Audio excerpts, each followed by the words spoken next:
So I grew up just down the road in Raceland, and my grandmother is from a town just south of that, Lockport. Um, so my grandparents' house, I remember they lived in this old plantation style house. They lived their front porch was really beautiful. They had some nice oak trees out in the front yard, big front yard, um, and they lived right on the main highway, right on 308, and going into Lockport.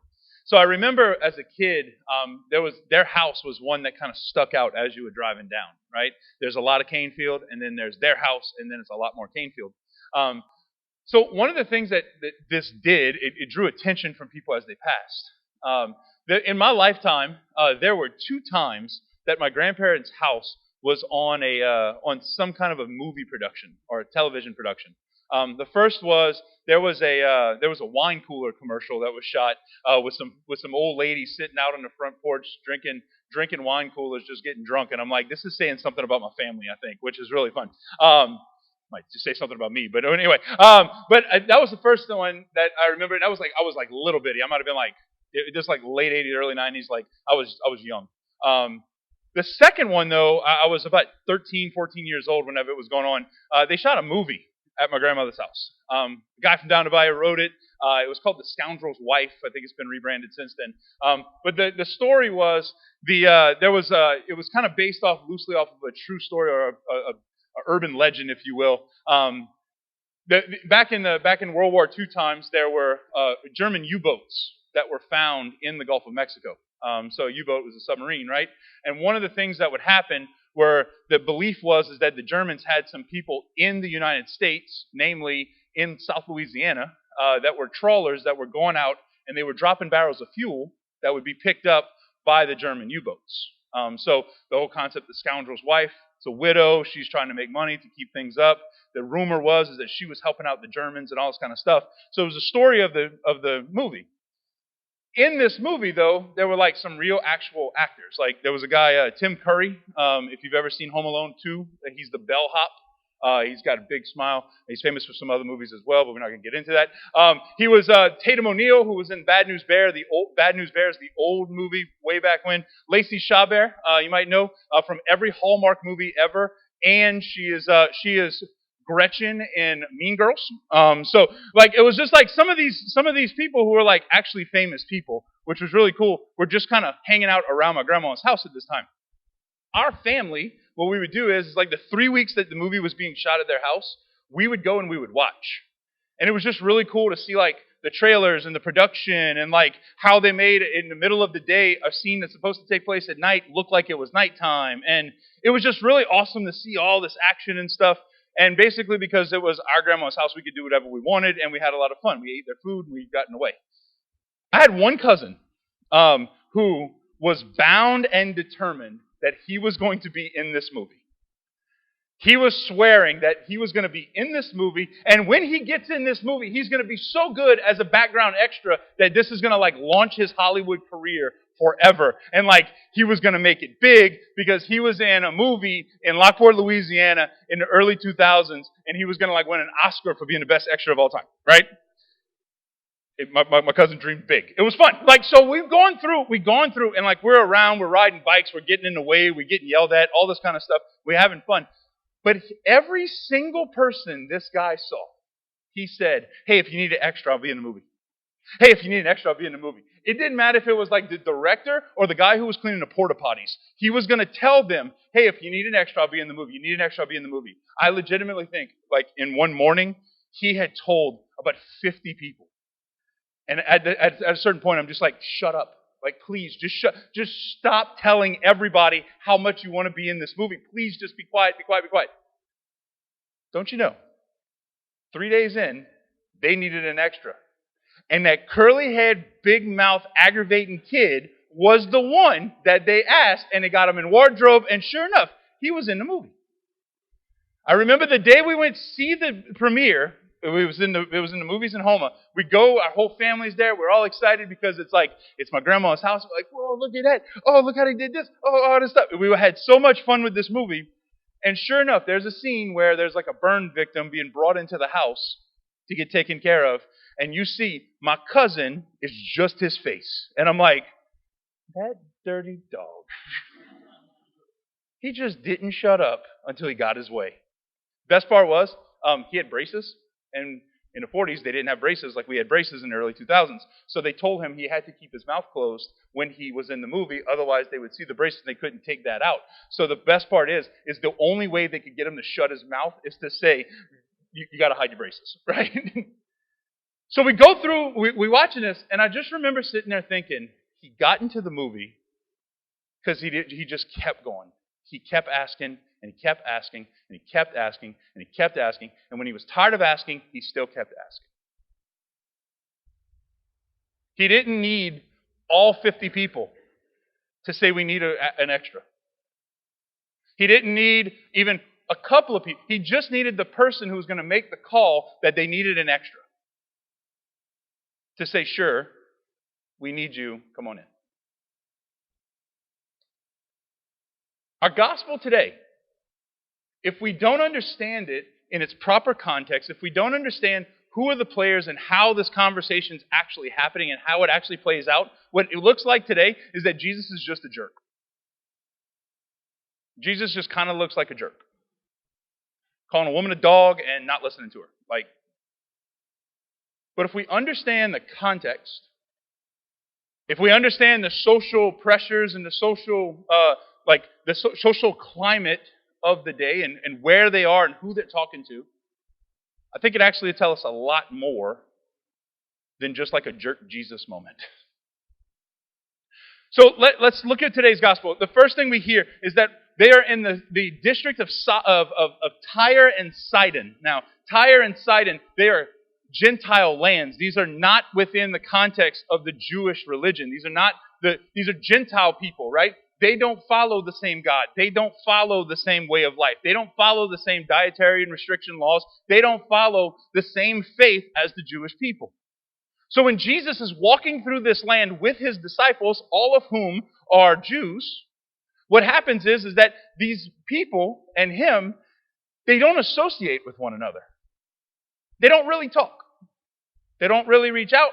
If anything, they might fight. They might have a little bit of arguments or rivalry. But for the most part, they just kind of have learned not to really bother each other. You do you, we'll do us, and we're just not going to really work together. We're not going to really talk too much.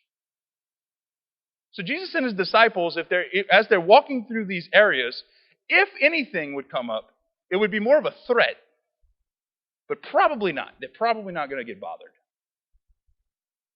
So they're walking through this area. And a Canaanite woman, a Gentile woman, a woman who is outside of their tribe, starts to shout at Jesus.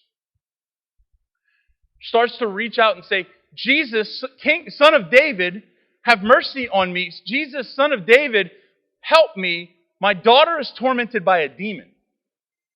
Now, when we hear that, again, we might miss, Jesus must really want to help this woman, or this woman must have faith that Jesus is the Son of God, because that's usually how these healings happen. But she's a Canaanite woman. She's not supposed to have that kind of faith. She doesn't follow the same God. She doesn't know the same God. She doesn't follow Moses. She doesn't believe in the coming Messiah in the same way. She doesn't believe that Jesus is the Son of God because she doesn't know the prophecies and what the prophets said about what would happen. So this woman is crying out in absolute desperation. Any mama, when she sees her daughter suffering, is going to do whatever she can to fix it. And she's tried everything. She's tried everything in her power. She's tried everything that she can possibly do. And even though she knows that that this man probably will ignore her, even though that she knows that this man might just walk right past, might yell back at her, might push her away, might call her a dog, whatever. Even though she knows all of these things, she still cries out. Because maybe he can do something for me. Maybe he can help my daughter.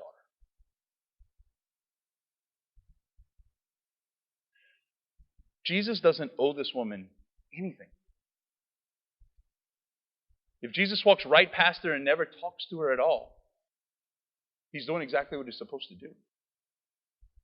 His disciples even tell him, like, she's following us. Like, can you just tell her to shut up and leave us alone? Like, come on. Like, we're just trying to get through in peace. And Jesus engages with her anyway.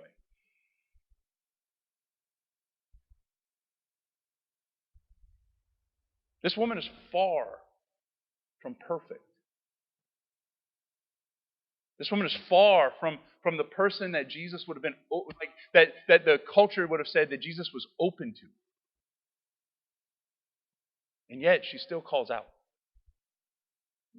She still cries out to him and says, Jesus, Son of David, have mercy on me. Like, even the language she uses reveals her faith. Because I don't know the Moses stuff, and I don't know King David, and I don't know the temple, and I don't know all your sacrifices, but I know this is your title, and I know it means something, so I'm going to cry out to you, because Son of David, you can do something for me. I might not know all the right words, but Son of David, you can do something for me. I might not do all the things I'm supposed to do, but Son of David, you can do something for me. I might be kind of a mess, but Son of David, I hope you can do something for me. Her faith animates her persistence. Her faith is what animates her persistence. Her faith is the reason why she doesn't give up.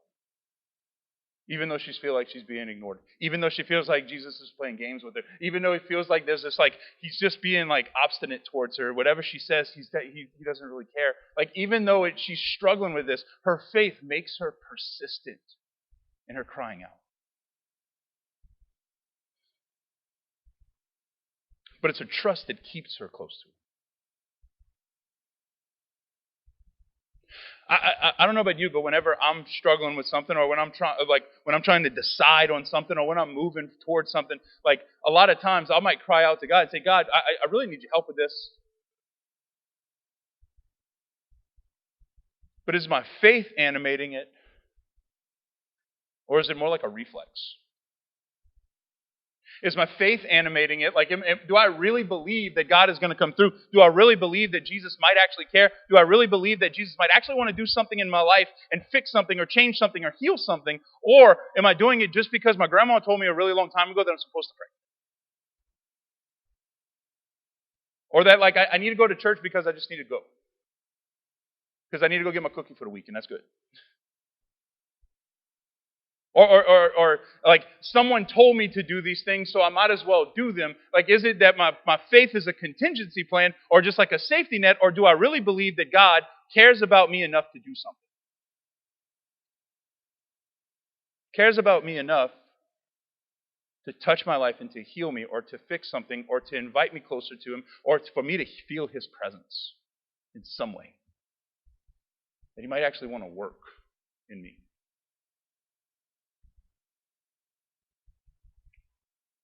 Faith is what leads us to cry out to God. That's what leads this woman to cry out to God. That's what leads us to cry out to Jesus and to recognize that, Son of David, you might actually be able to do something for me. Not just because I'm supposed to feel that way, or because I was told that I have to do these things, or like out of obligation, but like, no, that God, you might actually be concerned about what's going on in my life right now. Like being freaked out that school starts tomorrow. Or just like, I don't know what the semester's got for me. Or like, I'm struggling because I want to be involved with this thing, but I just don't know where the time's going to come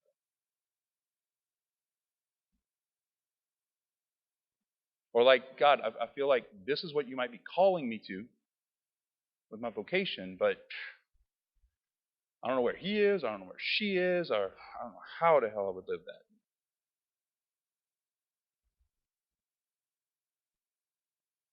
When we cry out to God, do we cry out in faith? Or is it just like an empty reflex?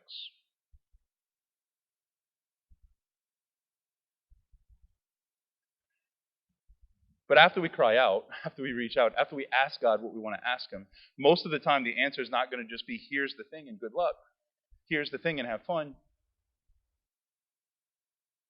Most of the time, God's not going to say, okay, you've been praying for your husband. I'm going to use this one. I'm sorry, girls. But like, you've been praying for your husband. You've been wanting to know who it is he's supposed to marry. You've been wanting to know. Oh, and Prince Charming just showed up on a white horse and like rode off into the sunset. Everything's great and everything's fine. It's perfect.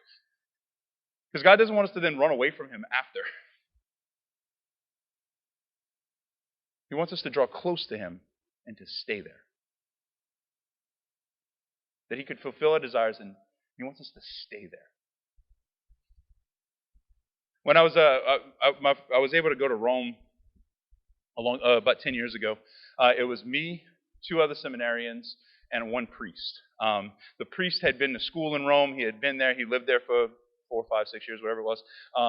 And the 3 of us, it was our first time going. So we were all excited because like we're going to go see St. Peter's Basilica and we're going to go see like all these big churches and all the sites and all this kind of stuff.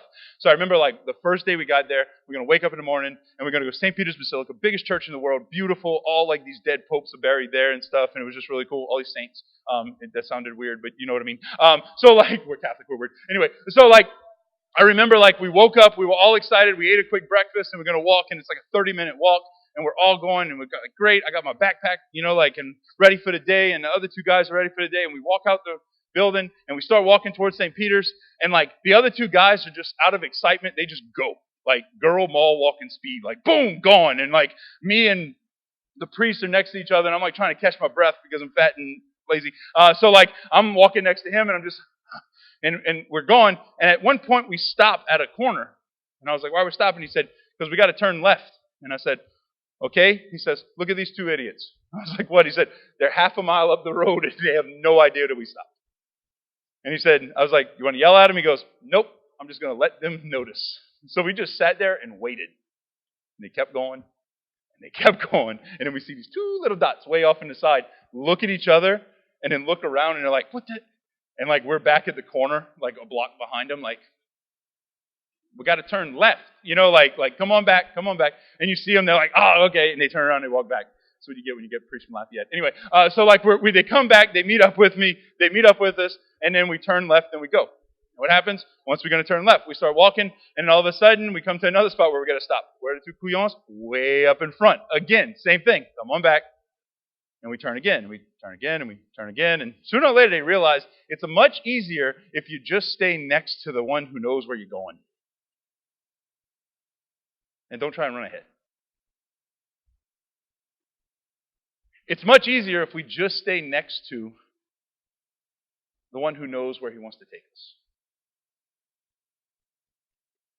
God has a plan for you and your life.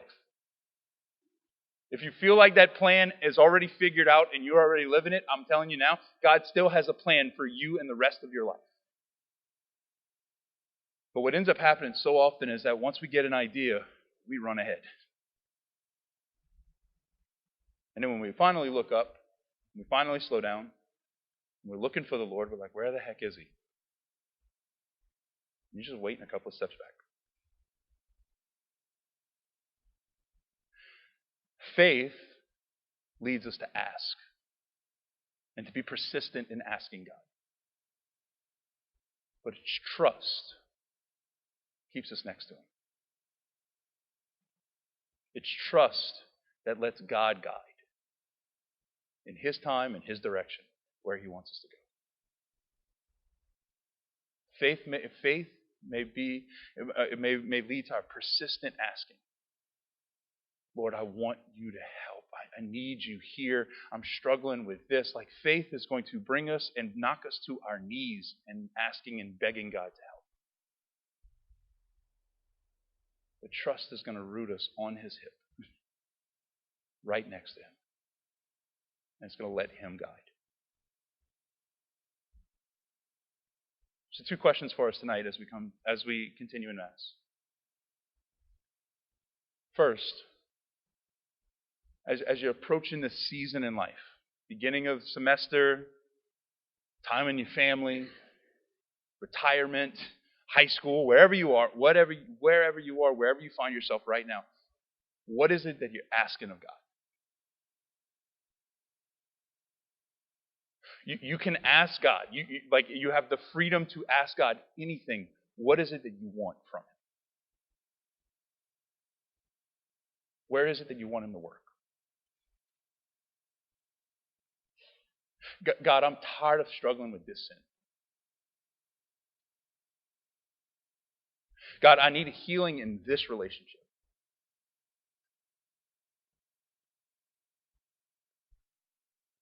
And secondly,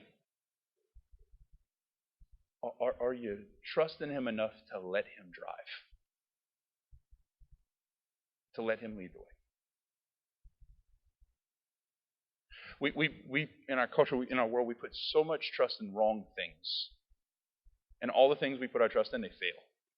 Other people, they fail. Sports, they fail. Clubs, they fail. Identity, some false identity that we might have made up for ourselves, it fails. Public like officials, it fails. Like everything, political parties, it fails. Everything that we try and put our trust in that is of this world fails. It breaks. It's not good. It doesn't fulfill. So it becomes hard to trust. But God doesn't fail. So do you trust Him enough to let Him lead?